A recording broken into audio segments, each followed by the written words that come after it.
Hello, my name is Matt. Welcome to another episode of Unbearable 73. You may be asking yourself, why are you looking at ground meat being turned into hot dogs on your screen? Well, I'm reminded of an anecdote from years and years ago.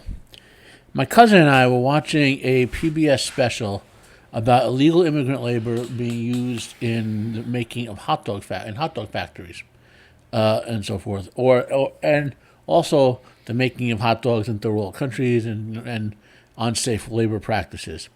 And we used to jokingly call this, as a very dark humor because we're kids, Donde está Juan, and where is Juan? And the gist of the factory, of the report was that people would stand outside these giant bins with grinders in the bottom, and they just keep throwing bag after bag of meat and spice and whatever in there. But these bins were so big and these grinders were so fast that if a person fell into them, and there was so much material in there, you wouldn't know if it ground a person up into your hot dog. So the joke was that the two guys would be standing there, with shoveling their bags, and one guy would turn and grab another bag, turn back, and donde está Juan? Juan fell in, and seconds later it was turned into hot dog mulch, right? Now, why is that relevant here? Okay, because that's what this Star Trek show is beginning to feel like. It took me an extra 5 days to get the episode 4 review done because I had to force myself to watch it. Okay, and when I go over the plot points, it's gonna be a long, hopefully not too long a video, about 15 minutes at most. But it just feels like that this season is a grinder, and that they keep just throwing stuff in there to try to make the spice of the hot dog make it taste better, and they're just throwing stuff in to see what works, to see what will stick and what won't, and they're not even trying to be cautious. So this episode is episode 4. It's called No Win Scenario. So obviously it's full spoilers. I'm reviewing this weeks later. And of course the title of the No Win Scenario refers to the Kobayashi Maru test from Starfleet Academy, which James T. Kirk is the only person known to have ever beaten it. And we all know the legendary story of how he beat it. So the indication of this title is that in this episode, either they're confronting a no-win scenario or will be cheating in some way to defeat a no-win scenario. Now, so we open with a flashback to 5 years ago. Now these flashbacks happen. So this flashback scene happens, I think, 3 or 4 times in the episode. And Picard's eating a meal in a restaurant when he's approached by quite a few younger Starfleet officers or cadets. They convince a reluctant Picard to share some more war stories. This particular flashback ends with Picard saying that they're never ever without hope. Okay, and that is one of the reason Kirk cheated on the Kobayashi Maru, because he doesn't believe in the no-win scenario. He believes there's always hope if you think and work your butt off to accomplish it. Right. So this idea is clearly being planted for the audience's benefit. So we return to the present with the Titan sinking into the nebula. In my script, I keep calling it the Enterprise. There's so many characters on the Enterprise in it, right? To be clear, okay, a nebula is a massive cloud of space dust, hydrogen gas, and some other chemicals that is luminescent at times from the stars forming within inside it. It's humongous. It's bigger than it can. Some nebulas have dozens or more stars. Why the ship seems to be sinking is not ever made apparent. There's some sort of gravity well there, which they keep calling the nebula's gravity well. Nebulas don't really have a gravity well in that sense. They're not like people have a misconception of sinking relative to distance, right? Like if you can't swim, or if you put cement weights on your shoes and dive into the ocean, you will not live long enough to hit the bottom. Okay, you might not even make the bottom with something eating you halfway down there, but you're going to die within about 200 feet of maybe 300 feet of sinking, just from the combination of pressure and lack of air and asphyxiation, right? So,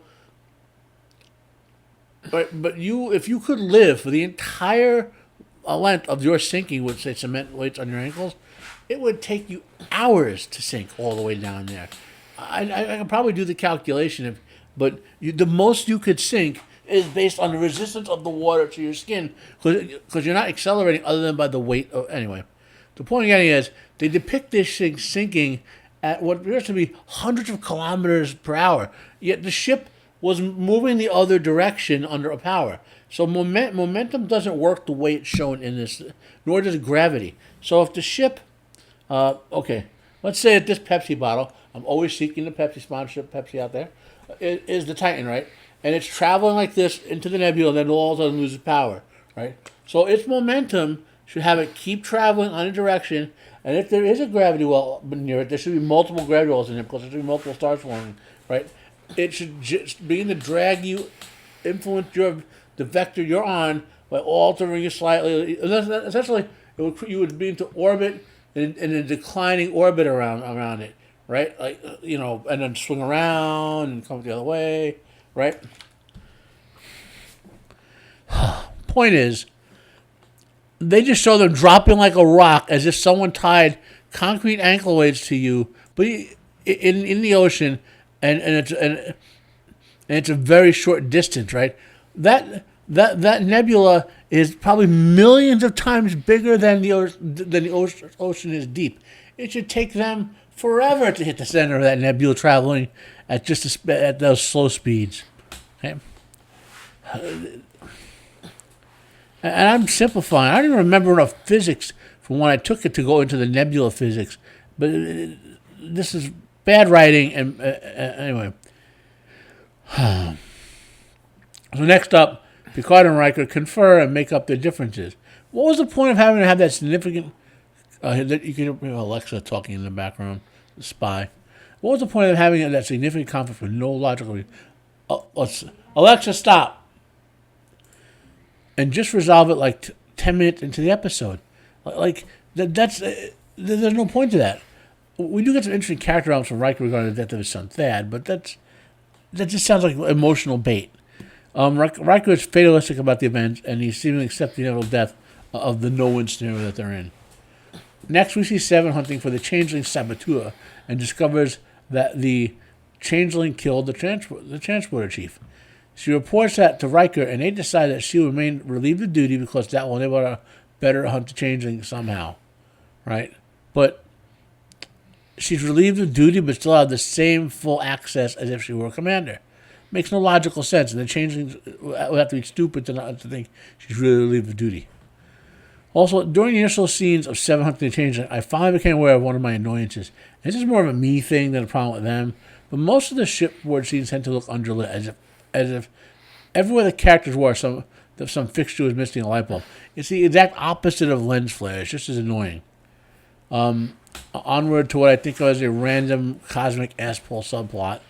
This pans out by the end of the episode. Dr. Crusher starts timing the way of energy pulses. Now, there's some really smart stuff in this subplot, but the overall plot is stupid, right? Why would they randomly think that ship is hitting an asteroid or would hit an asteroid? Space is not that small. And in sheer point of fact, if the Enterprise, is being sucked down that gravity well, right? The asteroid should be being sucked down with the same degree of force. It should all be moving towards that gravity well. So Seven recruits Shaw, who I keep thinking of as Captain Nash for some reason. That's actually a good plot point. It makes sense to get a guy, Riker uses the computer record to record a message for Troy in case Titan's discovered. Since he's operating a notion they're going to die. More of the Riker subplot where he's still having trouble grieving his son Thad. Picard and Jack head to the holodeck, which we learn has an independent power supply, so that crew members can use them without worrying about using main ship's power. That makes sense. We might have learned that back in TNG, and they do this. This is so the crew could have like psychological relief and stress relief without endangering the ship's main power. I will cut off the hot dog grinder now, since you guys might think it's a little gross at this point.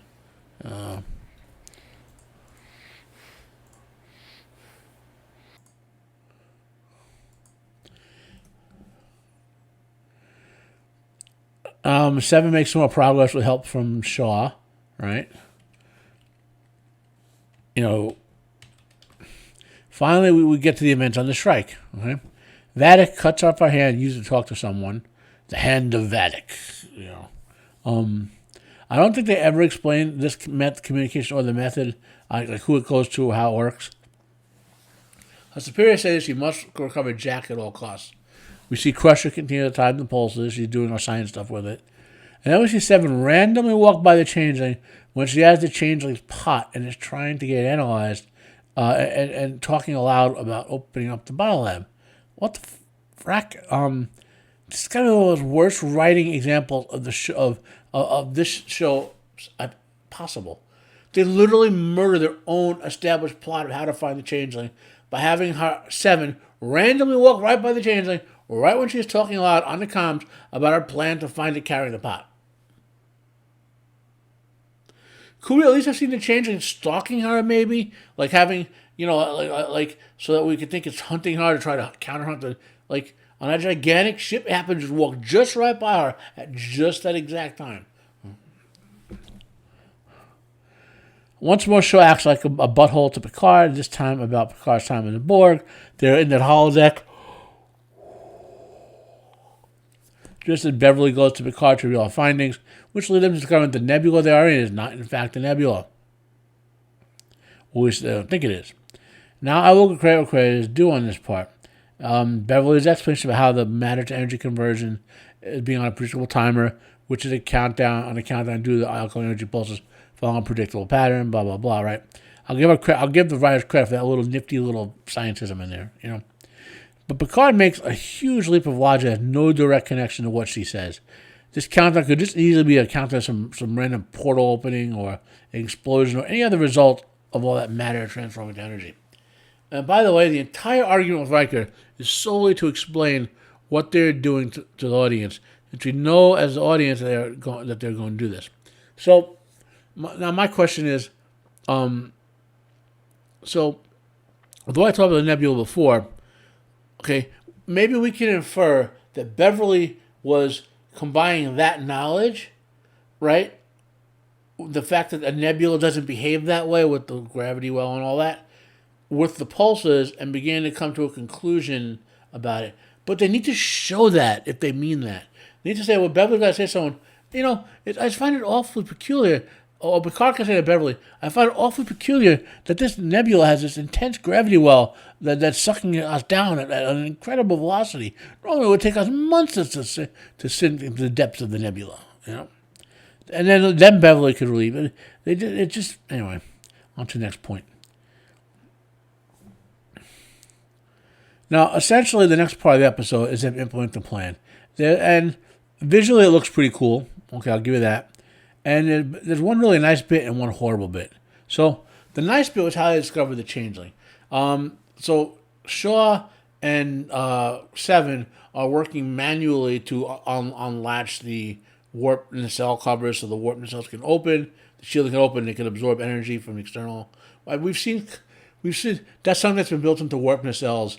The ability to absorb energy or gather particles in space since way back in Next Generation. Okay,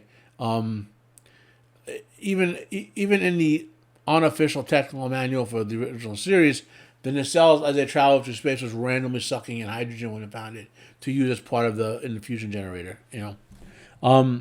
Anyway, so Nash is a veteran who's on a few on the ship who know how to do this. Again, I find that suspect. Nash could do it. Riker should be able to do it since that was his ship, and he also was a captain 20 years ago. Technically even Picard should be able to do it. But anyway, so the changeling pretended to be Ensign LaForge, and she went in there to try to pretend to help them, and she was gonna.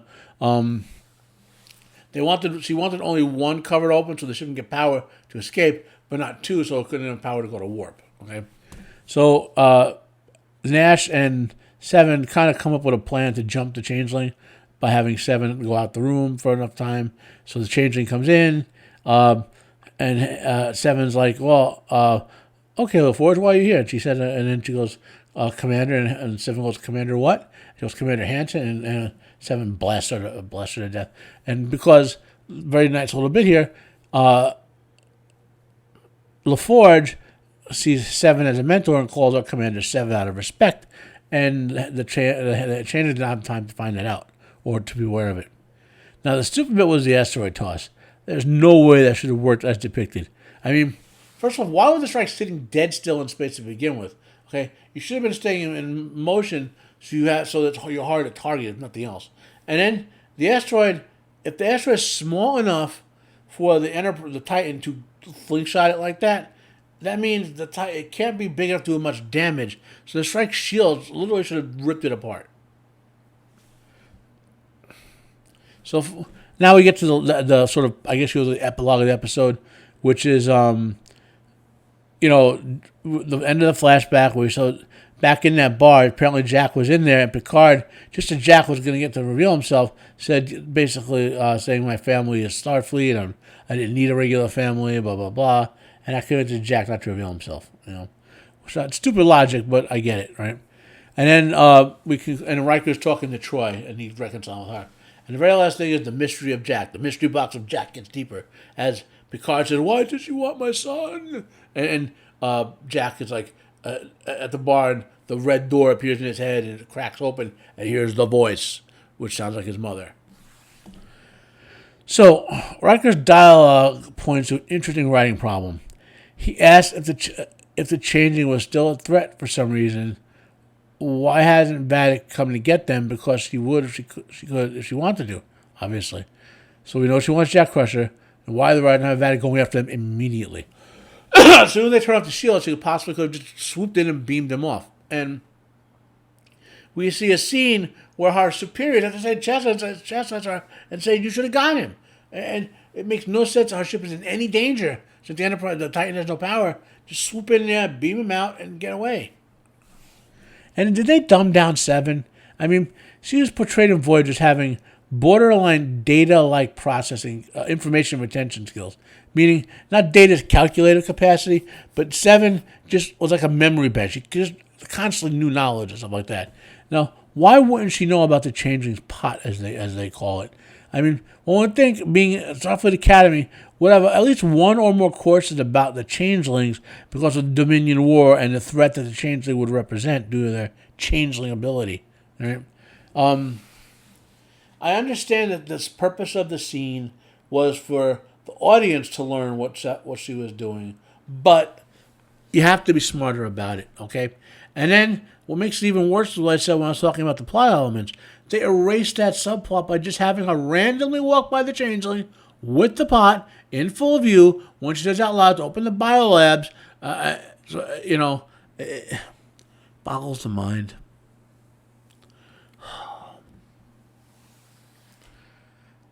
It's like this writing style seems to be everyone puts some scenes up and then they just mesh them together regardless of whether they work or not. Oh, man. I mean, this is like popcorny TV. It's not great. I'll never watch it again unless I do have to do it for a video or whatever. It's I don't want to say it's atrocious like early Picard was or like Discovery was. You know, it's not, but it's bad. It's bad. Oh, excuse me. Not because of any woke elements, which those seem to be on the back burner here, but because of the writing horror show that this is. I'm going to give it... My initial thought was a 4 out of 10, but I want to drop it to a 2. But there was still some cool, entertaining moments. I liked the sequence when they went to absorb the power. I liked that. I liked how Seven and Nash, Seven and Shaw figured out who the Changeling was. You know, I liked Picard telling the story to the kids. You know, I enjoyed that. I enjoyed Picard and Jack in that bar the first time. That was a cool scene.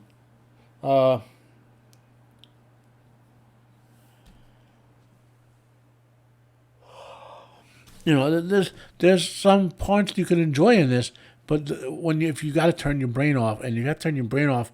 Now, if this was one bad episode and the rest were better written, you know, that's one thing. But they're all badly written so far. Anyway, thanks for watching my video. Smash the like button if you liked it, or go eat some hot dogs. You know, don't ask, don't want. Hit the dislike if you didn't. Comment down below if you have any questions for me about this video. Please share the video if you find it worthwhile. I'm Matt. This has been an episode of UNBEARABLE 73. Have a nice day, and I am out of here.